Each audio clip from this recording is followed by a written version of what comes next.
AP ఎన్నికల ఫలితాల్లో కూటమి అద్భుతమైన విజయాన్ని నమోదు చేసింది. 165 అసెంబ్లీ సెగ్మెంట్లో కూటమి పార్టీ అభ్యర్థులు విజయాన్ని నమోదు చేస్తూ దూసుకు వెళ్తున్నారు. ఇక వైఎస్ఆర్ కాంగ్రెస్ పార్టీ కేవలం 10 స్థానాలకు మాత్రమే పరిమితమయ్యే అవకాశం ఉంది. ప్రతిపక్ష పాత్ర కూడా పోషించే అవకాశం లేదనేది ఇక్కడ గెలుపులో అయితే తెలుస్తోంది. మొత్తానికి ఏపీ అంతా అసెంబ్లీ పసుపు మయమవుతోందనే చెప్పాలి.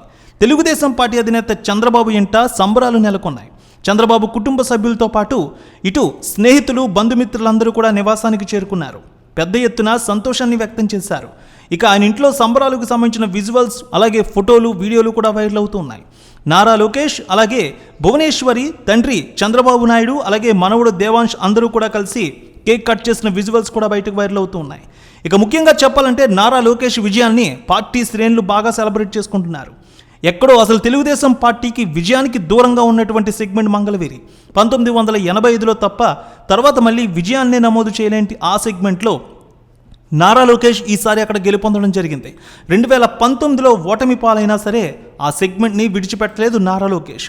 అక్కడ విక్టరీ సాధించడంతో ఇటు కుటుంబ సభ్యులతో పాటు తెలుగుదేశం పార్టీ శ్రేణులు కూడా శభాష్ లోకేష్ అంటున్నారు. అలాంటి సెగ్మెంట్ ఎంచుకొని గెలవడం నిజంగా గ్రేట్ అనే కామెంట్స్ కూడా సోషల్ మీడియాలో వినిపిస్తూ ఉన్నాయి.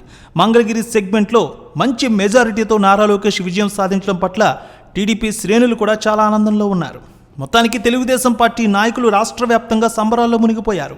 ఇప్పటికే జిల్లా కేంద్రాలు ముఖ్యంగా నియోజకవర్గాల్లోని పార్టీ శ్రేణులందరూ కూడా స్వీట్లు పంచుకుంటూ బాణాసంచా కాలుస్తున్నటువంటి వీడియోలు కూడా మనం చూస్తూ ఉన్నాం.